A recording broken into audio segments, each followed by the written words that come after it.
Welcome, and thank you for tuning in. Today, I want to share something both timely and important, an evidence-based report titled Sexual Risk Avoidance SRA Education, Outcomes and Public Health Evidence.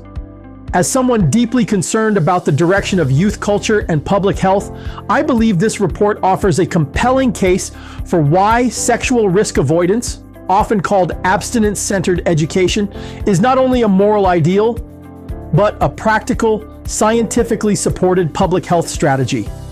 Whether you're a parent, an educator, a youth worker, or simply someone who cares about the next generation, what you're about to hear may challenge assumptions and spark new conversations.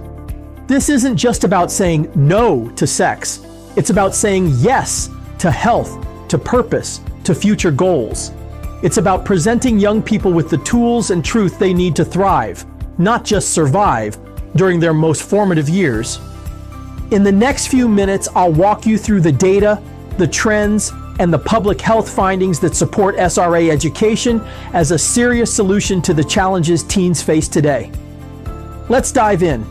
In North America, the majority of teens are not sexually active during their middle high school years. In Canada, for example, national surveys show a consistent decline in adolescent sexual activity since the 1990s. By 2020, only 40% of youth aged 15 to 19 had ever had sexual intercourse. That means over half of Canadian teens are choosing abstinence, especially among young women. In the US, the numbers are similar. According to the Youth Risk Behavior Survey, in 2017, about 60.5% of high school students had never had sex.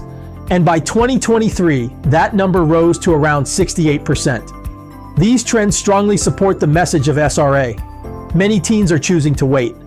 Alongside these rising abstinence rates, we've seen a historic drop in teen pregnancy and birth rates.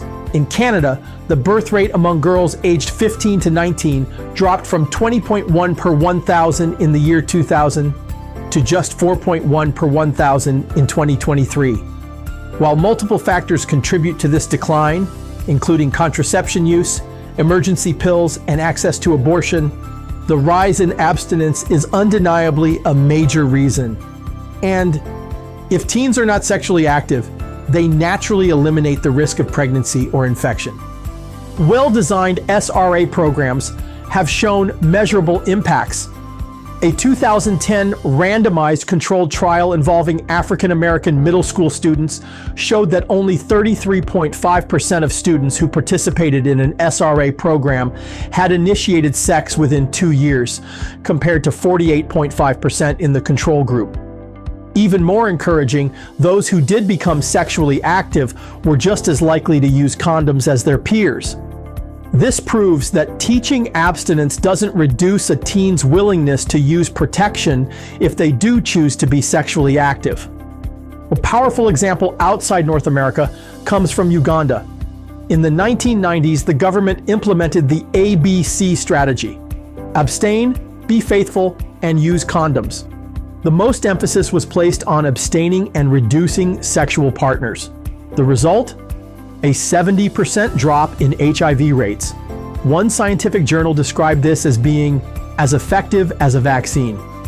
SRA education is also linked to lower rates of substance abuse, less violence, better academic performance, and improved mental health. Teens who delay sexual activity report fewer depressive symptoms, fewer suicide attempts, and overall lower rates of risky behavior. Delaying sex also leads to higher self-esteem, better future relationships, and clearer decision-making. So, SRA isn't just preventive, it's developmental.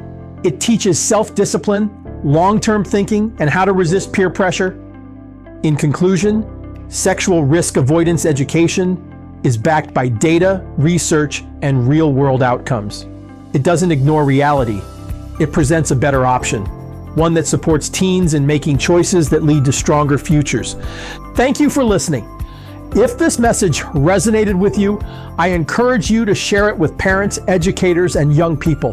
Let's support a generation that chooses to wait, not out of fear, but out of wisdom. Because the best things in life are worth waiting for. You can find the full report on our website at www.peaceontario.com/help guide for parents 2025. The document is titled Sexual Risk Avoidance, Outcomes and Public Health Evidence. Thank you again for listening. I hope this episode has sparked reflection and encouragement. Until next time, stay well and join me for our next article as we continue exploring practical tools for helping young people flourish.